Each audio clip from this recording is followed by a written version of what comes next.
Hey everybody, Keith Hilson at the Schmidt Music Trombone Shop. I just want to take a second to go through and kind of take a look at the shop a little bit. It's been a little while since we've gone through and explored some of the inventory that we have in. Of course, we've got some, really great staple and more unique custom, level instruments, new instruments here, but we actually have a really great selection of used instruments right now, vintage and otherwise, that I think not stuff that we don't always have in. So I thought it'd be nice to take a look at a few of those. So kind of take a look through. So we've got a number of horns. I've got a couple of really great Bach 42s, Bach 42A and a 42BO here, sitting kind of late 90s to kind of mid 2000s.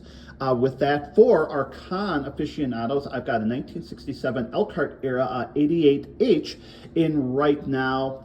Got, boilerplate, Bach 36 BO. For somebody who's looking for a really great medium bore option, of course, the 36 has been a go-to, and this is a really nice example of those.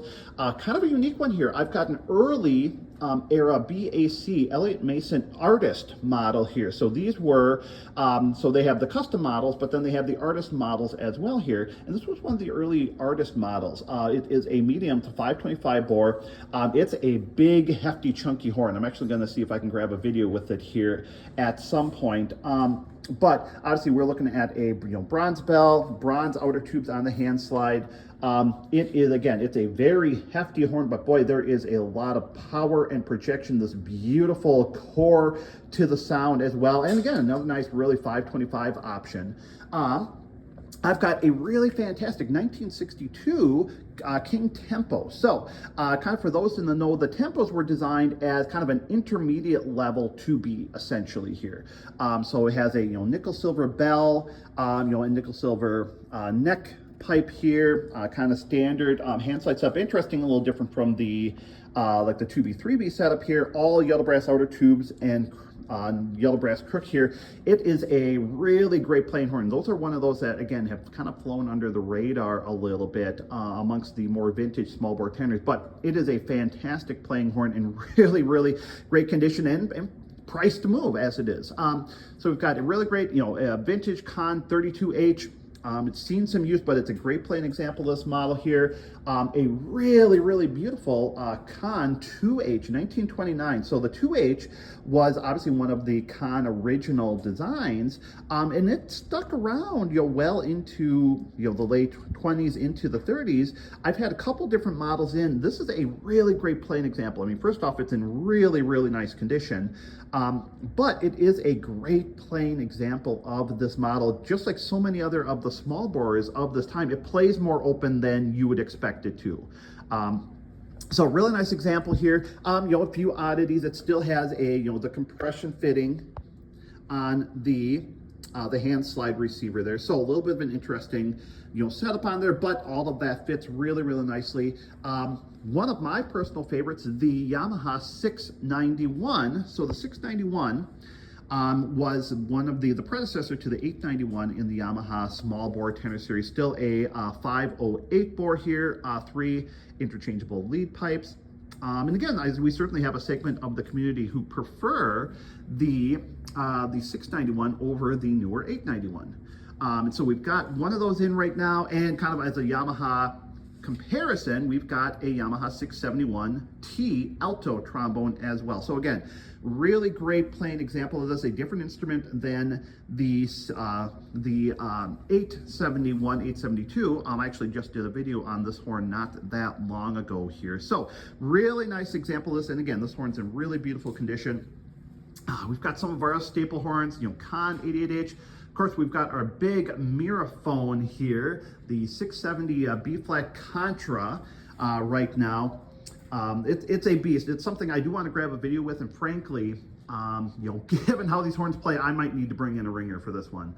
I can get it to play, but as a lot of you know, playing Contra, especially something like this, takes a little bit different experience. So we've got this in the shop right now on consignment for a local, unnamed, but a major symphony orchestra who is working to find it a home. We're happy to help with that.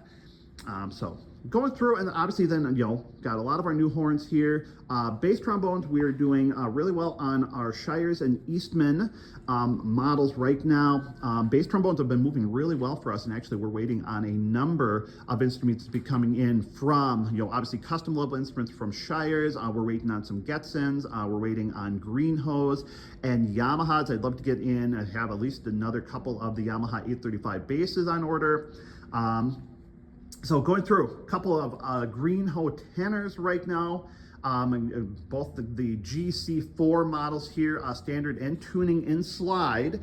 For those of you who are looking for that setup, we've got both of them in right now. A couple of Getson models here, the 4147 Busfield model, 3047 as well. And of course, we've got the basically the full line of the Q series tenors here right now. A lot of our models from Yamaha, and Eastman and Jupiter. One of the things I get comments on this sometimes, we maybe don't talk enough about some of the intermediate level options. I mean, and they really do have a place. My kind of philosophy on instruments from student to intermediate, professional, custom, it's all about what is the appropriate fit for the player. And we certainly have lots of folks who come in who, with where they're at in their musical journey, the intermediate level instruments are the best fit, not just because of the price, but because of how they're designed, what they're designed to do. So we've got a really great selection of those. One of my personal favorite straight medium bore tenors, the Yamaha 630. This is one when somebody says, hey, I'm looking for a straight medium bore, value for money, this is the first horn I mentioned here. And this is, again, a really great playing example of that. And then, of course, we've got our small bore tenors. Same thing, we're a little bit late on a lot of our new small bore tenors right at the moment here. We're waiting on some more options from Butler, from Greenhole, from Yamaha. The Yamaha 891 ZD with the cut bell has been exceptionally called for as of late, and I'm waiting on those to be coming in right now. But we've got some options from King. I've got a Butler Lemon Drop, a couple of the XO horns, the 1632 and 1634, a couple favorites of mine. And then, of course, the classic, the Shires, TBMD Michael Davis model here. If you haven't played this horn, don't let the 495 bore fool you here. It has a lot more warmth and color to the sound than you might expect. And of course, it's incredibly flexible and responsive at the same time. And then, of course, we've got a couple of new altos here.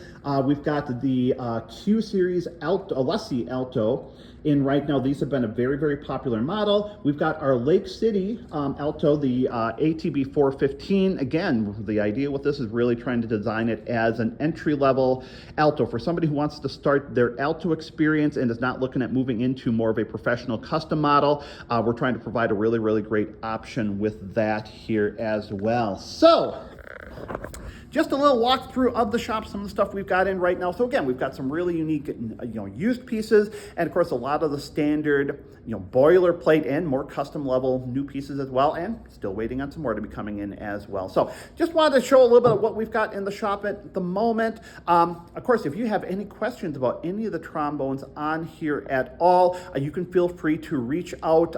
Feel free to comment. Hit us up, tromboneshop@schmidtmusic.com.